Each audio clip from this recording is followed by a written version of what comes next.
정신과 의사가 들려주는 생각 사용 설명서.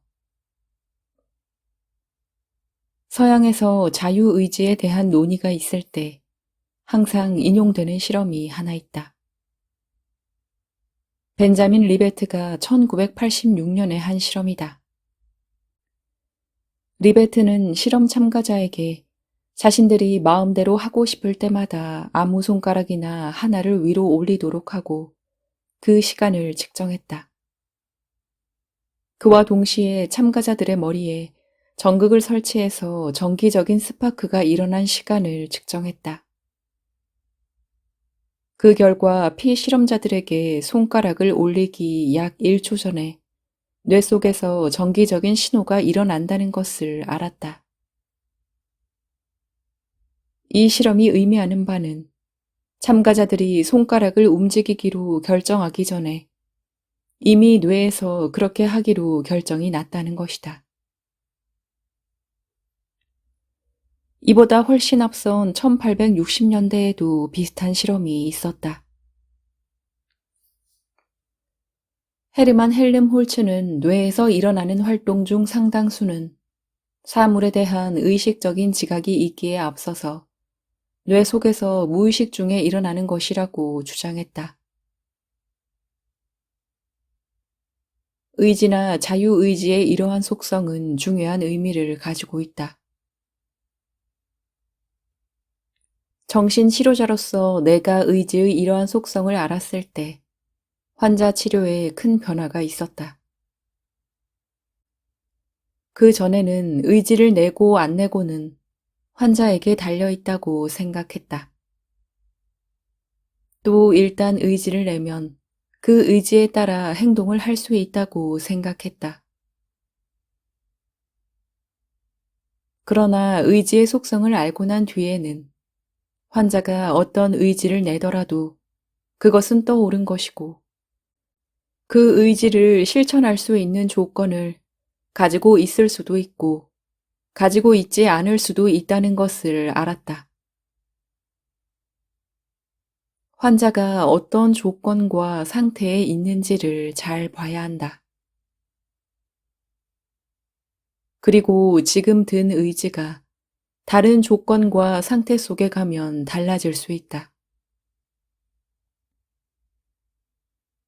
예를 들어 치료자인 나와 이야기 도중에 환자가 좋은 의지를 내어 새로운 시도를 하겠다고 했을 때 그것은 지금 일어난 현상일 뿐이고 환자가 집에 가서 다른 상황 속에 들어가면 다른 의지가 일어날 수도 있다.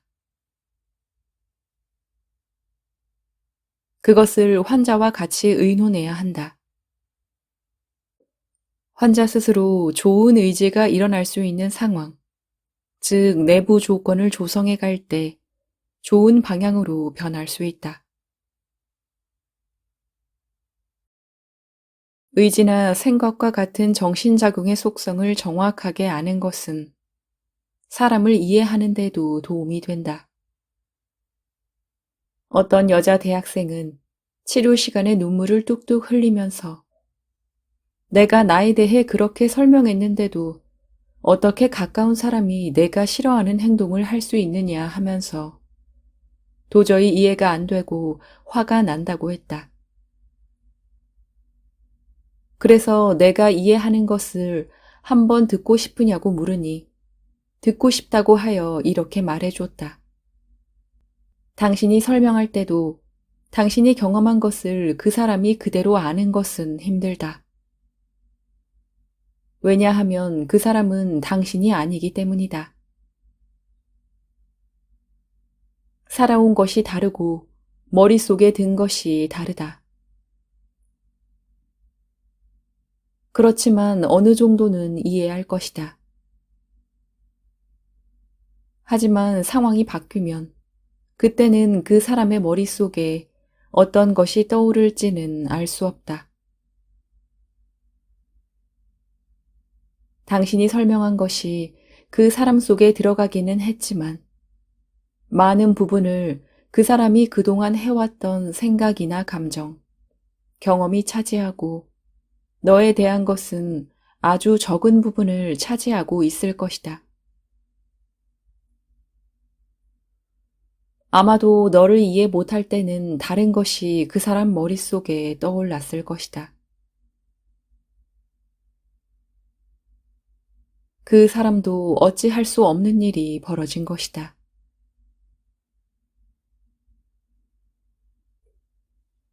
의지나 자유의지를 우리 마음대로 할 수 없는 것이라고 하면 오해하는 경우가 많다.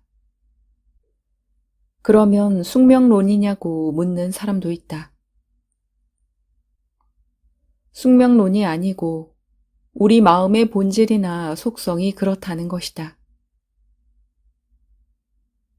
숙명론은 정해진 운명이 있어 그것대로 모든 것이 전개된다는 것이다. 내가 말하는 것은 숙명론이 아니다. 우리 인간은 미묘하고 복잡한 존재다. 순간순간 새로운 조건이 형성된다. 누구를 만나면 그것이 새로운 조건이 된다. 무엇을 생각해도 그것이 또 새로운 조건이 된다. 철저하게 원인과 결과를 따른다. 과거의 영향을 받지만 지금 새로운 것이 또 내 속에 들어온다. 지금 이 순간은 아직 한 번도 산 적이 없는 새로운 것이다. 과거를 그대로 반복하지는 않는다. 과거와 현재가 만난다. 우리는 간단히 말할 수 없는 아주 복잡한 존재다. 아주 역동적인 존재다. 정체되어 있지 않다. 다만 분명한 것은 지금 우리에게 어떤 정신적, 신체적 현상이 있으면 그것이 있을 만한 이유가 있다는 것이다. 그래서 우리에게 좋은 영향을 주는 사람을 만나는 것이 무엇보다도 중요하다는 것이다. 성인을 만날 수 있으면 가장 좋다.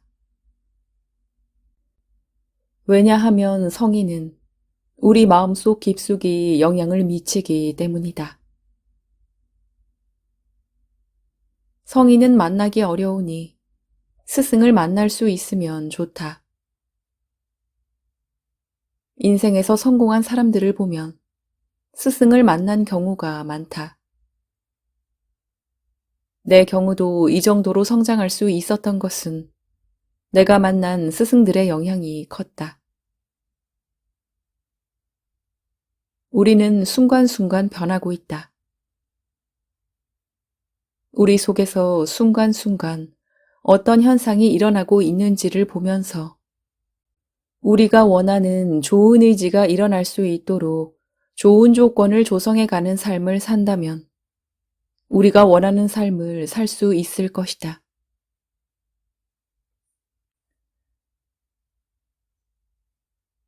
어떤 생각이 나더라도 놓는 것이 중요하다. 좋은 생각이라도 내려놓는 것이 중요한데 꼭 필요한 생각이 나면 기록을 해놓으면 된다. 좋은 생각을 하는 사람은 그 생각을 하는 동안은 별 문제가 없다. 그런데 이 사람은 생각하는 시스템이 있는 사람이다. 생각하는 시스템이 있으면 안 좋은 일이 생겼을 때 안 좋은 일에 대해 생각을 하게 된다. 생각을 멈추어야 할 때 멈출 수가 없다. 그것이 문제다. 좋은 생각은 나쁜 생각보다는 좋지만 생각하는 시스템이 발달되어 있어 나쁜 생각을 할 수 있기 때문에 나쁜 생각으로부터 완전히 멀어진 것이 아니다.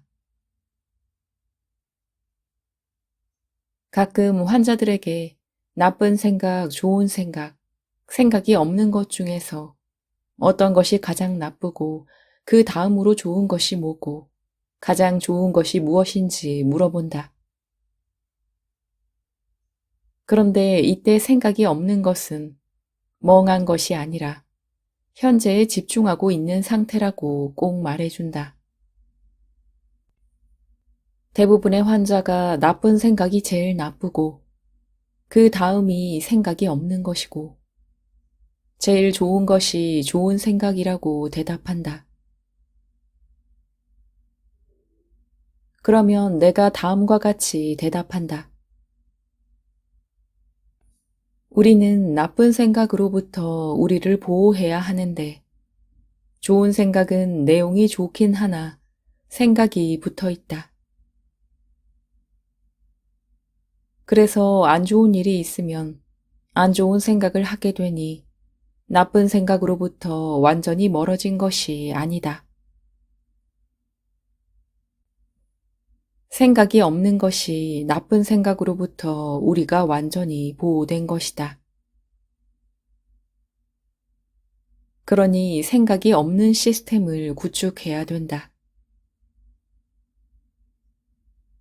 생각이 없는 시스템을 구축하려면 나쁜 생각이 나면 정지하고 좋은 생각이 나도 정지해야 한다. 어떠한 생각이 나도 정지하고 현재 하는 일로 돌아온다. 그러면 생각이 없는 시스템을 구축할 수 있다. 이 시스템이 구축이 되면 어떤 생각도 말을 붙일 수 없다.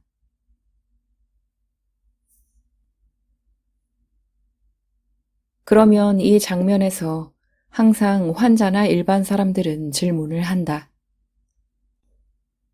그렇게 생각이 없어서 어떻게 세상을 살아갈 수 있냐고. 사람들은 생각을 하면서 항상 살아왔기 때문에 생각을 안 하고 살아가는 것을 상상할 수 없다. 그런데 나는 지난 10년 가까이 일반 사람들이 하는 생각을 거의 하지 않고 살았다. 그런데도 살아가는데 아무 어려움이 없다. 오히려 일은 일대로 별 무리 없이 하면서 마음에 괴로움이 별로 없다. 생각을 안 하면서 생각을 많이 하는 사람처럼 할 일을 하고 있다. 효율성이 높다고 볼 수 있다. 최근에 어떤 환자가 살도 빼고 정신 건강에도 도움이 될 것 같아 한 수련 단체에서 하는 자연 속에서 하루에 한 끼 먹으면서 등산을 한다든지 하면서 몸을 많이 움직이는 곳을 며칠 다녀왔다. 그 단체에서도 하루 종일 호흡을 관찰하면서 생각이 나면 생각이 났다는 것을 알고 생각을 따라가지 못하게 했다. 그래서 평소 생각이 많고 생각을 많이 해야 잘 살 수 있다고 생각하는 이 환자가 그 단체를 이끄는 지도자에게 생각을 안 하면 어떻게 살아가면서 우리에게 닥친 일을 잘 할 수 있냐고 물으니 그 사람이 대답하기를 감으로 하게 된다고 하더라는 이야기를 하면서 표현은 달라도 내가 평소 하는 말과 비슷하다고 했다. 그렇다. 사실 생각이 도움이 되는 것도 있지만 생각은 실제를 있는 그대로 보는데 장애를 준다. 생각은 사실 모르니까 하는 것이다. 알면 아는 대로 하면 되지 생각할 필요가 없다. 모르는 것을 생각할 때 바른 길을 찾아서 가기도 하지만 잘못될 수도 있다. 모르는 것이 생각을 해서 풀릴 수 있는 것이면 생각하는 것이 도움이 되지만 모르는 것이 그렇지 않은 성격일 때 잘못된 길로 가기 쉽다.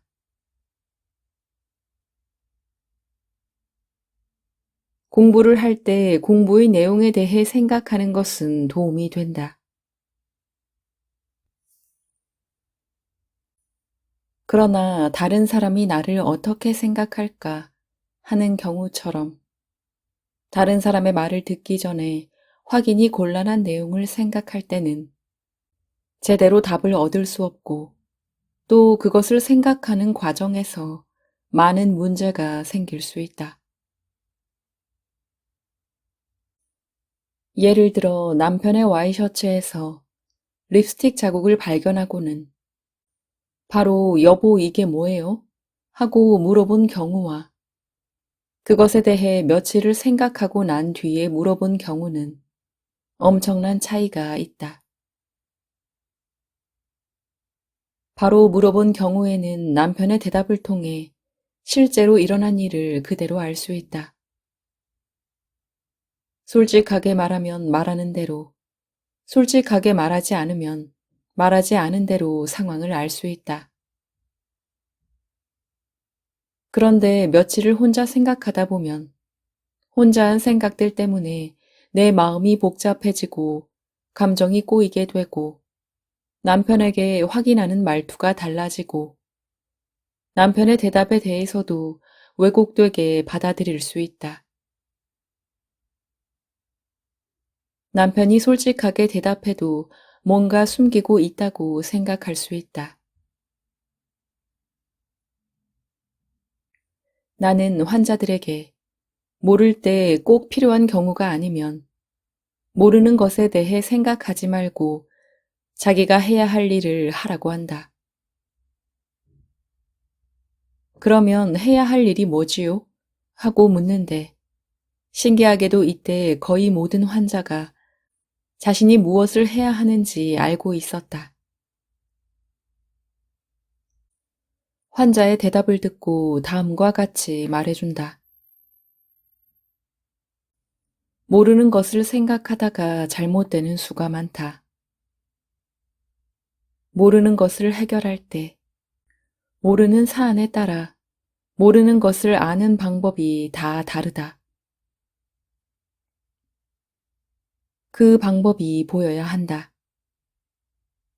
아무것도 보이지 않는 상태에서 자기 나름대로 생각을 많이 하다 보면 문제가 생긴다. 나를 찾아오는 환자들은 다 그런 경우다. 뭘 모를 때, 그리고 그 모르는 것을 알 수 있는 방법도 안 보일 때는 생각을 멈추고 자기가 해야 할 일을 하는 것을 원칙으로 삼는 것도 생각을 다스리는 한 방법이다. 모를 때 생각하는 것을 멈추고 자기가 해야 할 일을 하다 보면 모르는 것이 풀릴 수도 있고 모르는 것을 알려면 어떻게 해야 하는지 보일 수도 있다.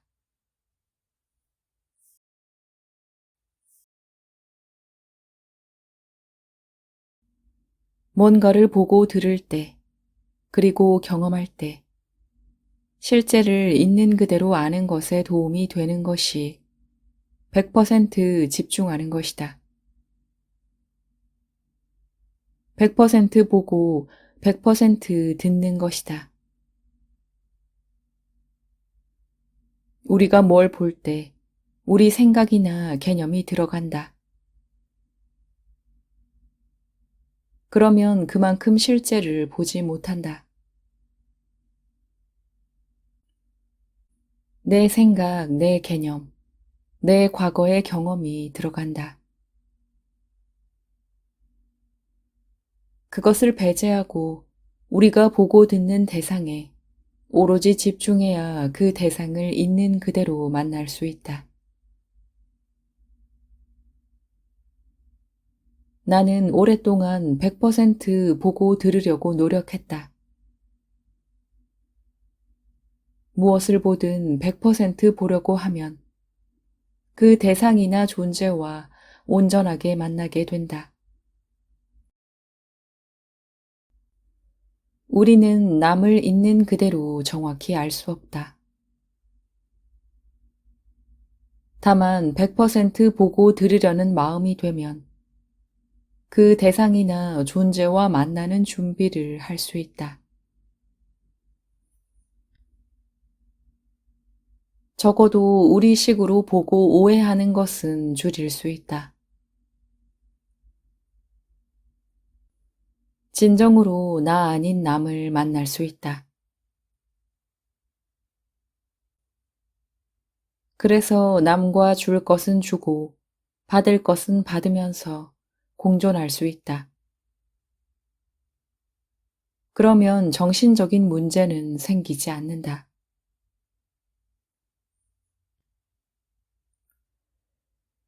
나는 평소에는 현재 하고 있는 일에 집중한다. 공연히 생각하는 것은 안 한다.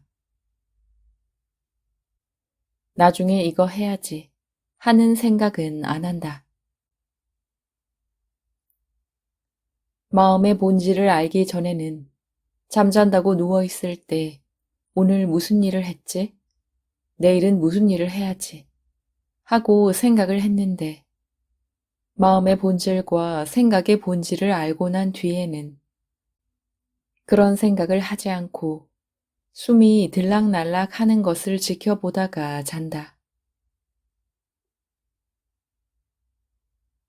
내일 무슨 일을 해야지 하고 생각을 많이 해도 사실 다음 날이 되면 그 전날 자기 전에 생각한 것과는 다른 상황이 되고 그것이 별로 도움이 안 되는 경우가 많다.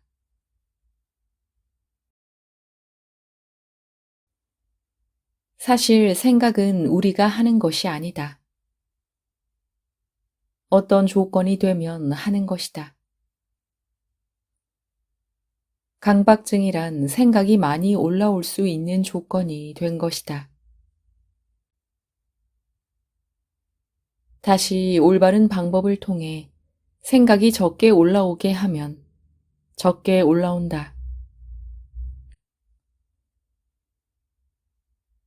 그리고 생각이 올라올 때 바로 다스릴 수 있게 훈련이 되면 생각이 오래 마음속에 자리를 잡을 수 없다.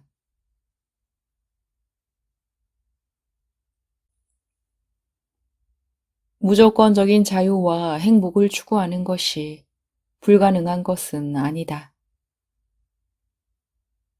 불가능하다면 우선 나부터 엄두를 못 내었을 것이다. 나는 결코 특별한 사람이 아니다. 내가 되면 다른 사람도 된다. 다만 생각의 전환이 필요하다. 아까 말한 대로 건강하지 않을 때 자유로움을 느끼고 행복을 느끼면 된다. 어떻게 하면 그렇게 될까? 내가 찾은 길은 이것이다. 건강하지 않을 때 좋은 점을 찾으면 된다.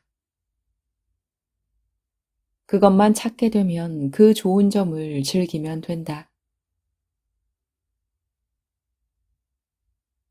건강하지 않을 때 좋은 점을 발견하면 건강하지 않은 것을 굳이 환영하지 않을 이유가 없다.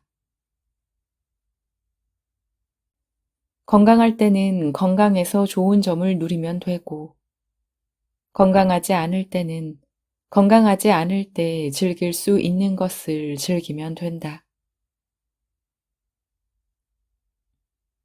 다만 문제는 건강하지 않을 때 좋은 점을 찾을 수 있어야 한다. 그래야 건강하지 않을 때를 환영할 수 있다.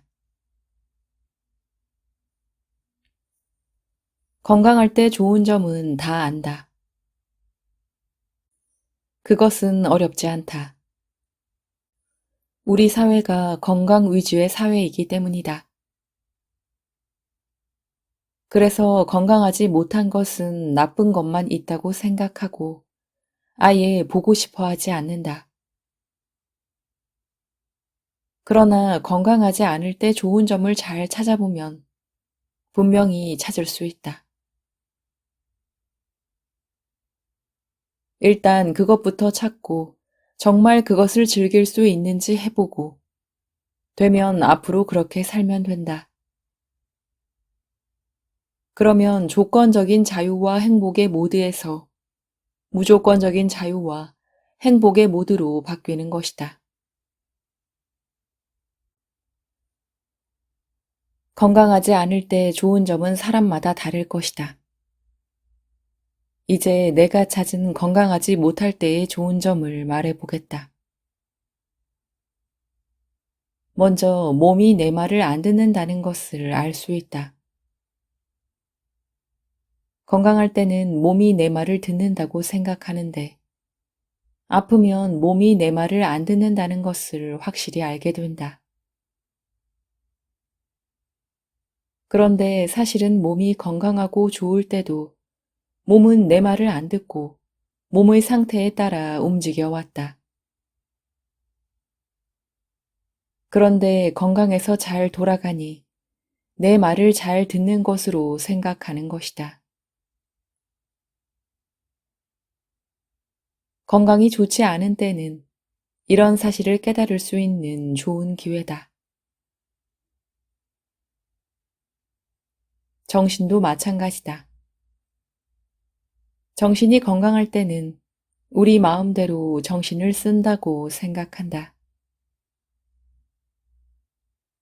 정신에 문제가 생기면 내가 원하지 않는데 이상한 현상이 정신에 일어난다. 그것을 반복해서 경험하다 보면 정신이 건강하든 건강하지 않든 내 말을 안 듣는다는 것을 알게 된다. 정신과 환자들은 정신이 자신의 말을 안 듣는다는 것을 누구보다도 잘 안다. 우리가 우리 것이라고 생각한 몸과 마음은 본질적으로 볼 때는 주어진 조건에 따라 순간순간 작용해 온 것이다. 이렇게 아플 때가 몸과 마음의 본질을 볼 수 있는 절호의 기회다. 아플 때 그런 사실을 알았다가 안 아플 때는 잊어버렸다면 아픈 것은 그것을 다시 상기시켜주는 좋은 기회다. 이것도 아플 때 일어나는 분명히 좋은 점이다.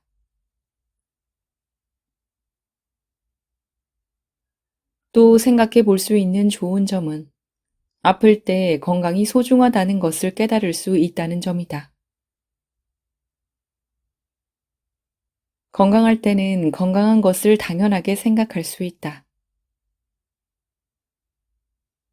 건강은 당연한 것이 아니라 축복인데 건강의 소중함을 잘 모를 수 있다. 그것을 아픈 것이 일깨워준다. 이것도 좋은 점이다. 그리고 건강하지 못할 때는 그럴 만한 이유가 있다. 어떤 일이 우리에게 일어나든 그것은 필연적인 결과다. 내 몸속에서 벌어지는 일을 내가 모르지만 어쨌든 원인과 결과에 따라 그런 결과가 온 것이다. 이것을 받아들이는 마음을 훈련하는 것은 나에게 좋은 것이고 이렇게 중요한 것을 훈련하게 해준 기회를 준 건강하지 못한 상태가 고맙다. 건강하다면 이런 생각을 하기 어렵다. 따라서 이것도 건강하지 못하기 때문에 일어난 좋은 점이라고 볼 수 있다. 몸은 내가 준 대로 받고 내가 행동하는 대로 따라한다. 그것에 문제가 있다 보니 이상이 온 것이다. 고칠 수 있는 좋은 기회다.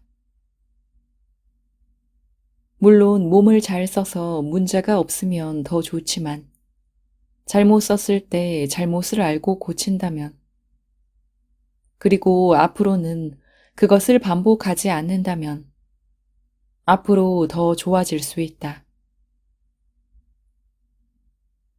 잘못된 것을 고칠 수 있으니 이것도 좋은 점이다.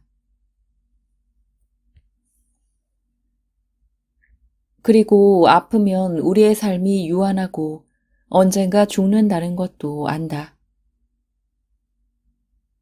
만약 아프지 않으면 죽음을 잊어버리고 살 것이다. 아픈 것은 우리가 언젠가 죽는다는 사실을 일깨워준다. 그래서 시간을 소중하게 쓰게 한다. 요즘 연세가 좀 있는 분들은 암이 축복이라는 이야기도 한다. 물론 현대의학이 발전하여 암으로 이제 금방 죽지 않으니 암을 겪으면서 많은 것을 느끼고 배우고 배우자 관계가 나아지고 시간을 소중히 아껴 쓰는 것을 배우는 데서 나온 말일 것이다. 나는 암에 대해서는 이런 생각을 했다. 암이 오면 좀 더 나에게 시간을 아껴서 쓰게 되겠지. 지금의 몇 배로 아껴 쓴다면 그것도 좋은 일일 것이다. 하며 암이 걸리면 어떻게 하지? 하는 생각은 안 한다.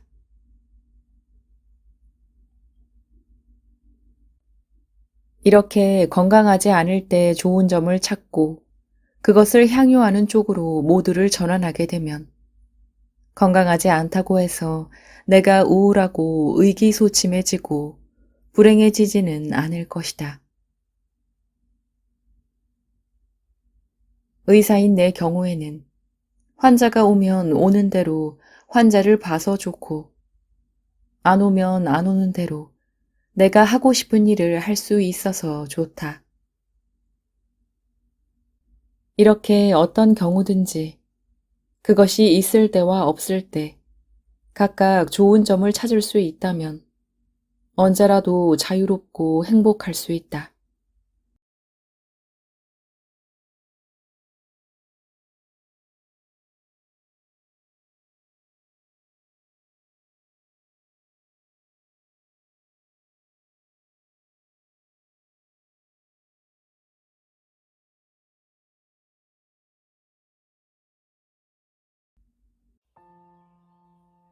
정신과 의사가 들려주는 생각 사용 설명서. 서양에서 자유의지에 대한 논의가 있을 때 항상 인용되는 실험이 하나 있다. 벤자민 리베트가 1986년에 한 실험이다. 리베트는 실험 참가자에게 자신들이 마음대로 하고 싶을 때마다 아무 손가락이나 하나를 위로 올리도록 하고 그 시간을 측정했다. 그와 동시에 참가자들의 머리에 전극을 설치해서 정기적인 스파크가 일어난 시간을 측정했다. 그 결과 피실험자들에게 손가락을 올리기 약 1초 전에 뇌 속에서 정기적인 신호가 일어난다는 것을 알았다. 이 실험이 의미하는 바는 참가자들이 손가락을 움직이기로 결정하기 전에 이미 뇌에서 그렇게 하기로 결정이 났다는 것이다. 이보다 훨씬 앞선 1860년대에도 비슷한 실험이 있었다. 헤르만 헬름홀츠는 뇌에서 일어나는 활동 중 상당수는 사물에 대한 의식적인 지각이 있기에 앞서서 뇌 속에서 무의식 중에 일어나는 것이라고 주장했다. 의지나 자유의지의 이러한 속성은 중요한 의미를 가지고 있다. 정신치료자로서 내가 의지의 이러한 속성을 알았을 때 환자 치료에 큰 변화가 있었다. 그 전에는 의지를 내고 안 내고는 환자에게 달려있다고 생각했다. 또 일단 의지를 내면 그 의지에 따라 행동을 할 수 있다고 생각했다. 그러나 의지의 속성을 알고 난 뒤에는 환자가 어떤 의지를 내더라도 그것은 떠오른 것이고 그 의지를 실천할 수 있는 조건을 가지고 있을 수도 있고 가지고 있지 않을 수도 있다는 것을 알았다. 환자가 어떤 조건과 상태에 있는지를 잘 봐야 한다. 그리고 지금 든 의지가 다른 조건과 상태 속에 가면 달라질 수 있다. 예를 들어 치료자인 나와 이야기 도중에 환자가 좋은 의지를 내어 새로운 시도를 하겠다고 했을 때 그것은 지금 일어난 현상일 뿐이고 환자가 집에 가서 다른 상황 속에 들어가면 다른 의지가 일어날 수도 있다. 그것을 환자와 같이 의논해야 한다. 환자 스스로 좋은 의지가 일어날 수 있는 상황, 즉 내부 조건을 조성해 갈 때 좋은 방향으로 변할 수 있다.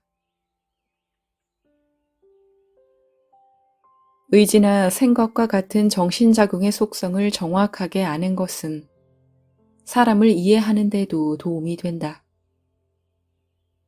어떤 여자 대학생은 치료 시간에 눈물을 뚝뚝 흘리면서 내가 나에 대해 그렇게 설명했는데도 어떻게 가까운 사람이 내가 싫어하는 행동을 할 수 있느냐 하면서 도저히 이해가 안 되고 화가 난다고 했다.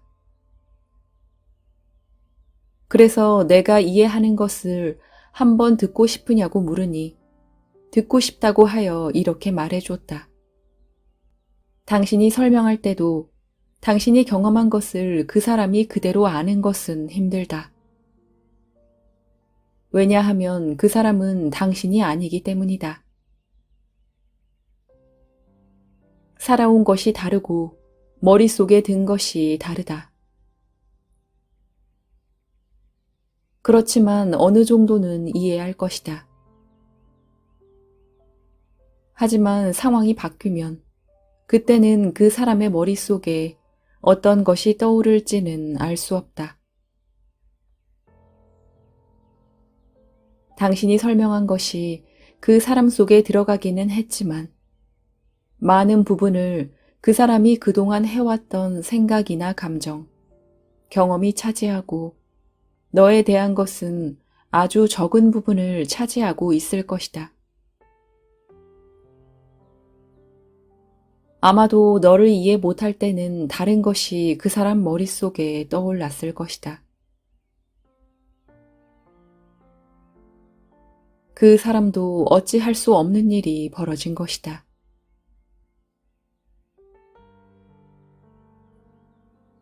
의지나 자유의지를 우리 마음대로 할 수 없는 것이라고 하면 오해하는 경우가 많다. 그러면 숙명론이냐고 묻는 사람도 있다. 숙명론이 아니고 우리 마음의 본질이나 속성이 그렇다는 것이다. 숙명론은 정해진 운명이 있어 그것대로 모든 것이 전개된다는 것이다. 내가 말하는 것은 숙명론이 아니다. 우리 인간은 미묘하고 복잡한 존재다. 순간순간 새로운 조건이 형성된다. 누구를 만나면 그것이 새로운 조건이 된다. 무엇을 생각해도 그것이 또 새로운 조건이 된다. 철저하게 원인과 결과를 따른다. 과거의 영향을 받지만 지금 새로운 것이 또 내 속에 들어온다. 지금 이 순간은 아직 한 번도 산 적이 없는 새로운 것이다. 과거를 그대로 반복하지는 않는다. 과거와 현재가 만난다. 우리는 간단히 말할 수 없는 아주 복잡한 존재다. 아주 역동적인 존재다. 정체되어 있지 않다. 다만 분명한 것은 지금 우리에게 어떤 정신적, 신체적 현상이 있으면 그것이 있을 만한 이유가 있다는 것이다. 그래서 우리에게 좋은 영향을 주는 사람을 만나는 것이 무엇보다도 중요하다는 것이다. 성인을 만날 수 있으면 가장 좋다. 왜냐하면 성인은 우리 마음속 깊숙이 영향을 미치기 때문이다. 성인은 만나기 어려우니 스승을 만날 수 있으면 좋다. 인생에서 성공한 사람들을 보면 스승을 만난 경우가 많다. 내 경우도 이 정도로 성장할 수 있었던 것은 내가 만난 스승들의 영향이 컸다. 우리는 순간순간 변하고 있다. 우리 속에서 순간순간 어떤 현상이 일어나고 있는지를 보면서 우리가 원하는 좋은 의지가 일어날 수 있도록 좋은 조건을 조성해가는 삶을 산다면 우리가 원하는 삶을 살 수 있을 것이다.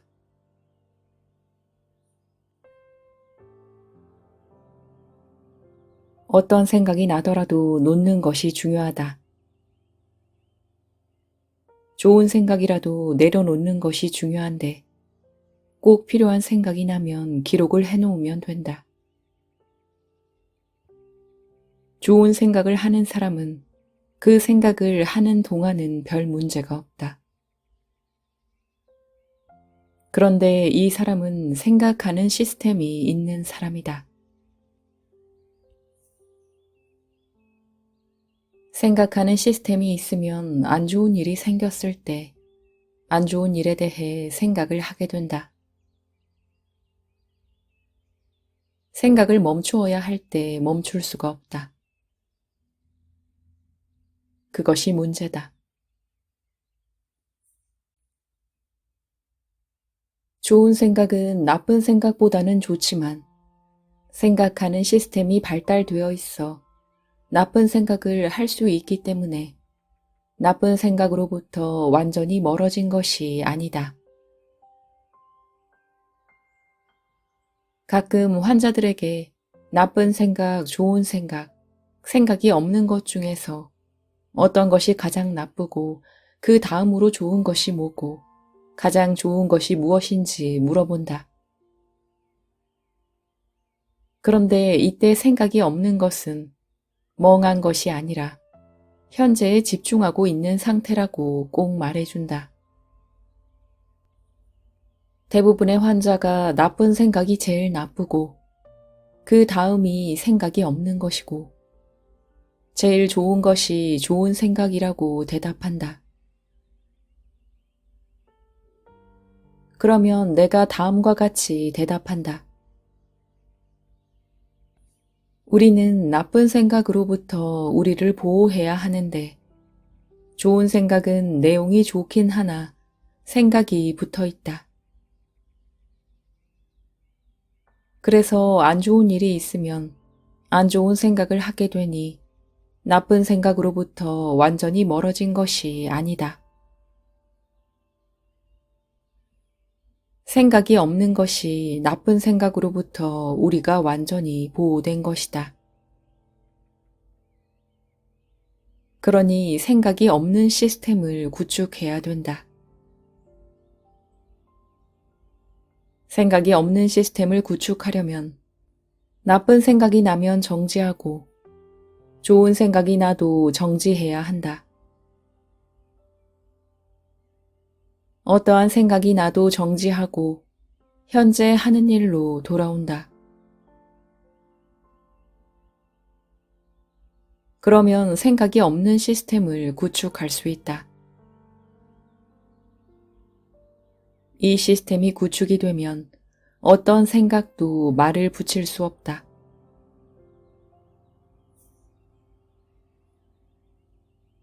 그러면 이 장면에서 항상 환자나 일반 사람들은 질문을 한다. 그렇게 생각이 없어서 어떻게 세상을 살아갈 수 있냐고. 사람들은 생각을 하면서 항상 살아왔기 때문에 생각을 안 하고 살아가는 것을 상상할 수 없다. 그런데 나는 지난 10년 가까이 일반 사람들이 하는 생각을 거의 하지 않고 살았다. 그런데도 살아가는데 아무 어려움이 없다. 오히려 일은 일대로 별 무리 없이 하면서 마음에 괴로움이 별로 없다. 생각을 안 하면서 생각을 많이 하는 사람처럼 할 일을 하고 있다. 효율성이 높다고 볼 수 있다. 최근에 어떤 환자가 살도 빼고 정신 건강에도 도움이 될 것 같아 한 수련 단체에서 하는 자연 속에서 하루에 한 끼 먹으면서 등산을 한다든지 하면서 몸을 많이 움직이는 곳을 며칠 다녀왔다.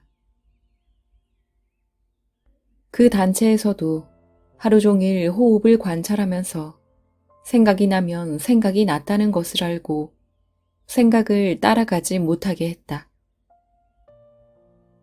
그래서 평소 생각이 많고 생각을 많이 해야 잘 살 수 있다고 생각하는 이 환자가 그 단체를 이끄는 지도자에게 생각을 안 하면 어떻게 살아가면서 우리에게 닥친 일을 잘 할 수 있냐고 물으니 그 사람이 대답하기를 감으로 하게 된다고 하더라는 이야기를 하면서 표현은 달라도 내가 평소 하는 말과 비슷하다고 했다.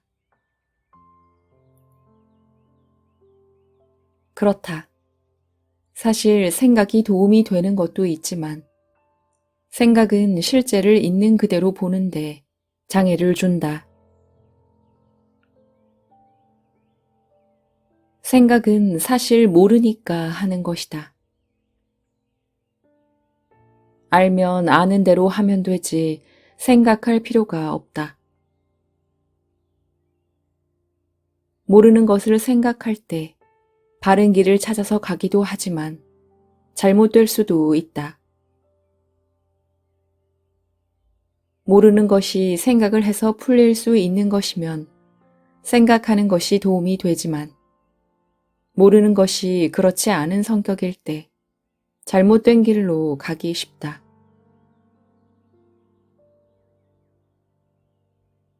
공부를 할 때 공부의 내용에 대해 생각하는 것은 도움이 된다.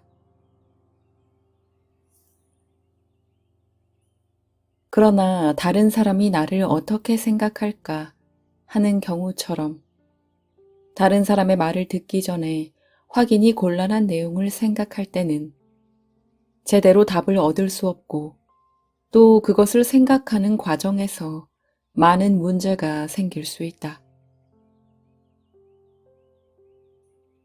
예를 들어 남편의 와이셔츠에서 립스틱 자국을 발견하고는 바로 여보 이게 뭐예요? 하고 물어본 경우와 그것에 대해 며칠을 생각하고 난 뒤에 물어본 경우는 엄청난 차이가 있다. 바로 물어본 경우에는 남편의 대답을 통해 실제로 일어난 일을 그대로 알 수 있다. 솔직하게 말하면 말하는 대로, 솔직하게 말하지 않으면 말하지 않은 대로 상황을 알 수 있다. 그런데 며칠을 혼자 생각하다 보면 혼자 한 생각들 때문에 내 마음이 복잡해지고 감정이 꼬이게 되고 남편에게 확인하는 말투가 달라지고 남편의 대답에 대해서도 왜곡되게 받아들일 수 있다. 남편이 솔직하게 대답해도 뭔가 숨기고 있다고 생각할 수 있다. 나는 환자들에게 모를 때 꼭 필요한 경우가 아니면 모르는 것에 대해 생각하지 말고 자기가 해야 할 일을 하라고 한다. 그러면 해야 할 일이 뭐지요? 하고 묻는데 신기하게도 이때 거의 모든 환자가 자신이 무엇을 해야 하는지 알고 있었다. 환자의 대답을 듣고 다음과 같이 말해준다. 모르는 것을 생각하다가 잘못되는 수가 많다. 모르는 것을 해결할 때 모르는 사안에 따라 모르는 것을 아는 방법이 다 다르다. 그 방법이 보여야 한다. 아무것도 보이지 않는 상태에서 자기 나름대로 생각을 많이 하다 보면 문제가 생긴다. 나를 찾아오는 환자들은 다 그런 경우다. 뭘 모를 때, 그리고 그 모르는 것을 알 수 있는 방법도 안 보일 때는 생각을 멈추고 자기가 해야 할 일을 하는 것을 원칙으로 삼는 것도 생각을 다스리는 한 방법이다. 모를 때 생각하는 것을 멈추고 자기가 해야 할 일을 하다 보면 모르는 것이 풀릴 수도 있고 모르는 것을 알려면 어떻게 해야 하는지 보일 수도 있다.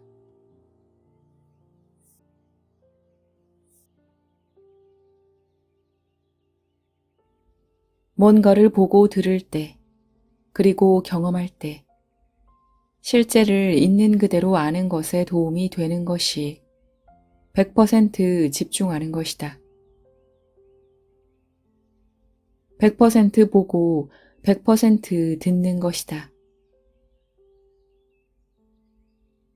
우리가 뭘 볼 때 우리 생각이나 개념이 들어간다. 그러면 그만큼 실제를 보지 못한다. 내 생각, 내 개념, 내 과거의 경험이 들어간다. 그것을 배제하고 우리가 보고 듣는 대상에 오로지 집중해야 그 대상을 있는 그대로 만날 수 있다.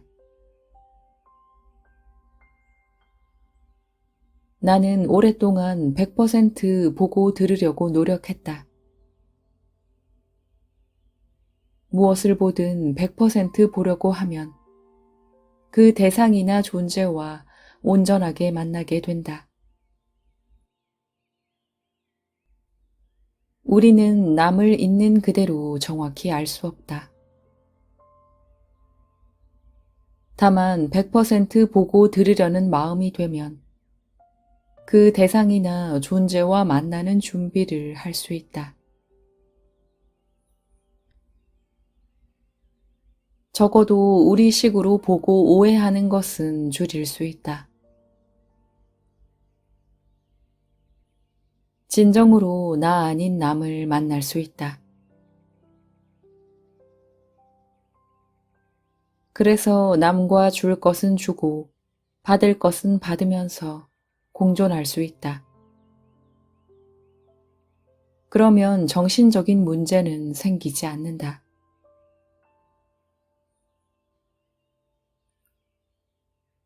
나는 평소에는 현재 하고 있는 일에 집중한다. 공연히 생각하는 것은 안 한다. 나중에 이거 해야지 하는 생각은 안 한다. 마음의 본질을 알기 전에는 잠잔다고 누워있을 때 오늘 무슨 일을 했지? 내일은 무슨 일을 해야지 하고 생각을 했는데 마음의 본질과 생각의 본질을 알고 난 뒤에는 그런 생각을 하지 않고 숨이 들락날락 하는 것을 지켜보다가 잔다. 내일 무슨 일을 해야지 하고 생각을 많이 해도 사실 다음 날이 되면 그 전날 자기 전에 생각한 것과는 다른 상황이 되고 그것이 별로 도움이 안 되는 경우가 많다.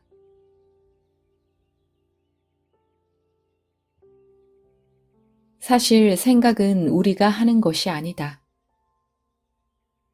어떤 조건이 되면 하는 것이다. 강박증이란 생각이 많이 올라올 수 있는 조건이 된 것이다. 다시 올바른 방법을 통해 생각이 적게 올라오게 하면 적게 올라온다. 그리고 생각이 올라올 때 바로 다스릴 수 있게 훈련이 되면 생각이 오래 마음속에 자리를 잡을 수 없다.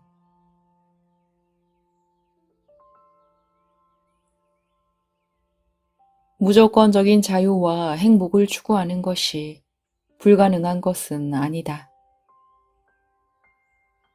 불가능하다면 우선 나부터 엄두를 못 내었을 것이다.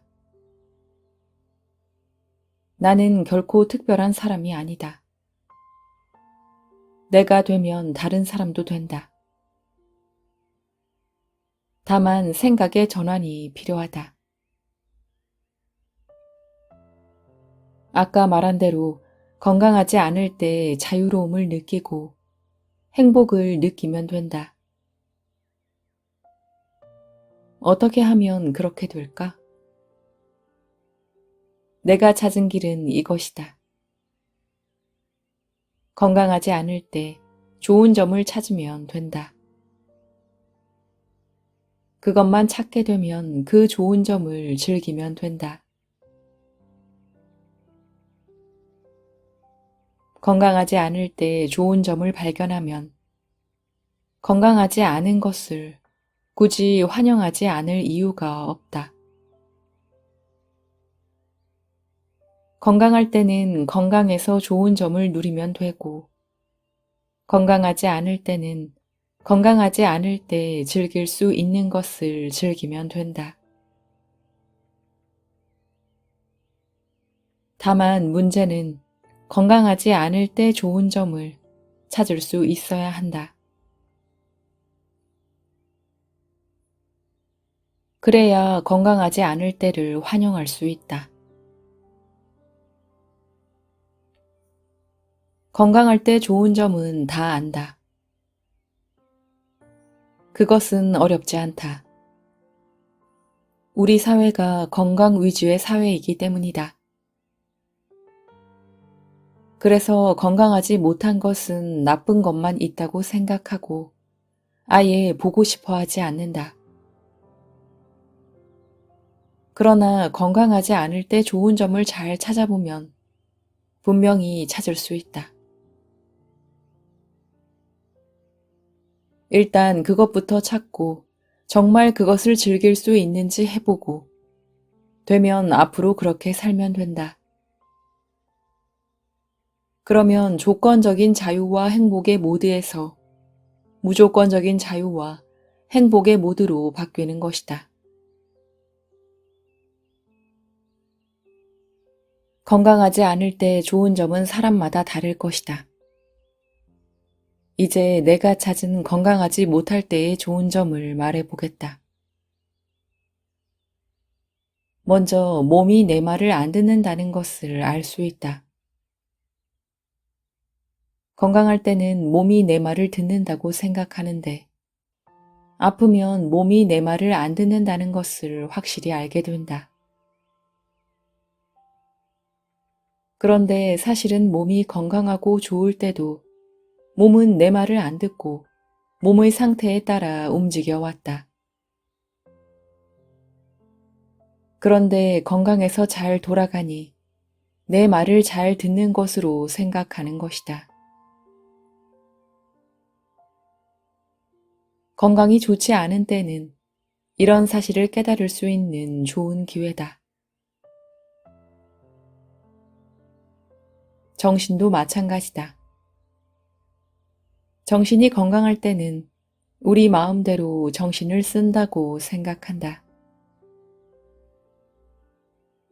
정신에 문제가 생기면 내가 원하지 않는데 이상한 현상이 정신에 일어난다. 그것을 반복해서 경험하다 보면 정신이 건강하든 건강하지 않든 내 말을 안 듣는다는 것을 알게 된다. 정신과 환자들은 정신이 자신의 말을 안 듣는다는 것을 누구보다도 잘 안다. 우리가 우리 것이라고 생각한 몸과 마음은 본질적으로 볼 때는 주어진 조건에 따라 순간순간 작용해 온 것이다. 이렇게 아플 때가 몸과 마음의 본질을 볼 수 있는 절호의 기회다. 아플 때 그런 사실을 알았다가 안 아플 때는 잊어버렸다면 아픈 것은 그것을 다시 상기시켜주는 좋은 기회다. 이것도 아플 때 일어나는 분명히 좋은 점이다.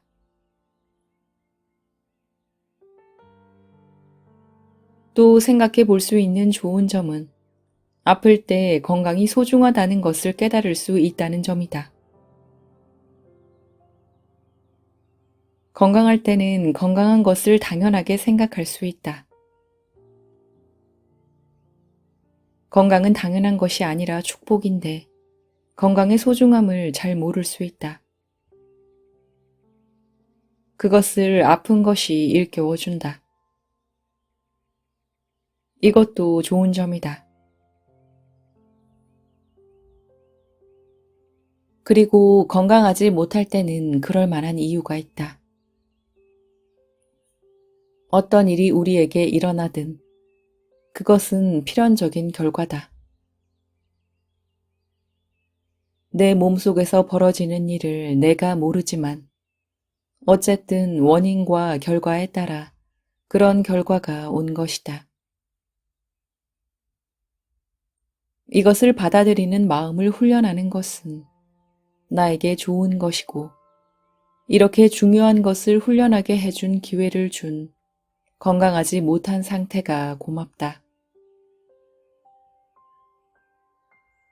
건강하다면 이런 생각을 하기 어렵다. 따라서 이것도 건강하지 못하기 때문에 일어난 좋은 점이라고 볼 수 있다. 몸은 내가 준 대로 받고 내가 행동하는 대로 따라한다. 그것에 문제가 있다 보니 이상이 온 것이다. 고칠 수 있는 좋은 기회다. 물론 몸을 잘 써서 문제가 없으면 더 좋지만 잘못 썼을 때 잘못을 알고 고친다면 그리고 앞으로는 그것을 반복하지 않는다면 앞으로 더 좋아질 수 있다. 잘못된 것을 고칠 수 있으니 이것도 좋은 점이다. 그리고 아프면 우리의 삶이 유한하고 언젠가 죽는다는 것도 안다. 만약 아프지 않으면 죽음을 잊어버리고 살 것이다. 아픈 것은 우리가 언젠가 죽는다는 사실을 일깨워준다. 그래서 시간을 소중하게 쓰게 한다. 요즘 연세가 좀 있는 분들은 암이 축복이라는 이야기도 한다. 물론 현대의학이 발전하여 암으로 이제 금방 죽지 않으니 암을 겪으면서 많은 것을 느끼고 배우고 배우자 관계가 나아지고 시간을 소중히 아껴 쓰는 것을 배우는 데서 나온 말일 것이다. 나는 암에 대해서는 이런 생각을 했다. 암이 오면 좀 더 나에게 시간을 아껴서 쓰게 되겠지. 지금의 몇 배로 아껴 쓴다면 그것도 좋은 일일 것이다. 하며 암이 걸리면 어떻게 하지? 하는 생각은 안 한다.